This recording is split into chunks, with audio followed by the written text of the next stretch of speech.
Olá! Hoje vamos falar sobre elementos do processo comunicativo e gêneros discursivos. Você deve se lembrar de ter estudado os elementos de comunicação. Vamos recapitulá-los? As pessoas que participam do processo de comunicação falam, ouvem, leem, escrevem, interagem por meio da atribuição de sentidos ao que é dito ou mesmo não dito. O famoso ler as entrelinhas, ou ainda aquele provérbio: para quem sabe ler, um pingo é letra. Assim, é fácil já identificar alguns elementos do processo comunicativo. A pessoa que é dona do turno de voz, ou seja, o emissor, autor, locutor, enunciador. A pessoa a quem ela está se dirigindo, também chamado de receptor, leitor, ouvinte, interlocutor, enunciatário. Pode ser que você se pergunte: por que tantos nomes? As diferentes nomenclaturas remetem ao contexto sócio-histórico de quando as diferentes teorias da comunicação foram sendo formuladas. Vamos pensar a comunicação como um jogo de ping-pong.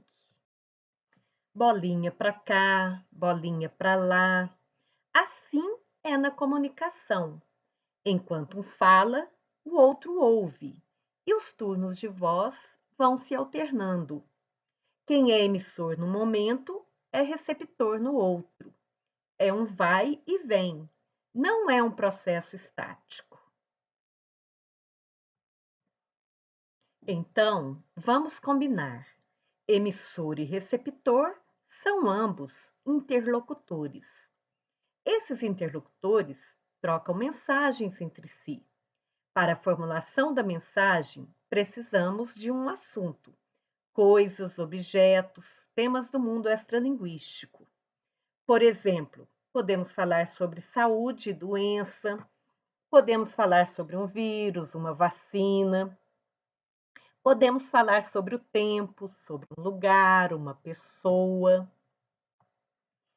A esse conteúdo denominamos referente. Ainda, para falar qualquer coisa desse referente, precisamos usar um código. Se eu falo de uma maçã, o referente, usando a palavra maçã, usei um código linguístico, a língua portuguesa. Eu posso falar do mesmo objeto usando as palavras apple, manzana, pom. Ou seja, o código linguístico agora é outro, o inglês, espanhol, francês. E ainda posso usar língua de sinais. Mas, se eu quero uma comunicação efetiva, tenho que usar o código que meu interlocutor também conhece. A linguagem funciona num contexto de codificação e decodificação. Por exemplo, se quero falar da empresa Apple, eu não vou falar maçã, eu vou falar Apple, porque é essa forma como as pessoas conhecem a empresa. Os processos de codificação e decodificação só funcionarão se existe um meio, um veículo para a troca das mensagens. A audição é o canal relativo à fala.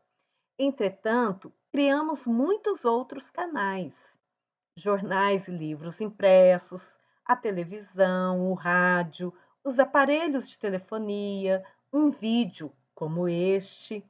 Sempre temos, então, um canal. São esses elementos da comunicação que proporcionam a elaboração de um enunciado. Todo ato comunicacional, como já vimos, acontece em um contexto específico, de acordo com as condições de produção e as intenções da prática social de linguagem.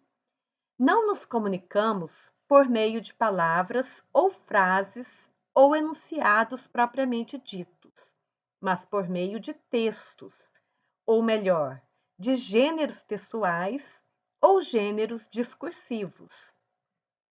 Desse modo, um e-mail é um gênero discursivo, assim também uma conversa telefônica, uma aula, uma palestra, uma entrevista, um relatório, entre uma infinidade de possibilidades.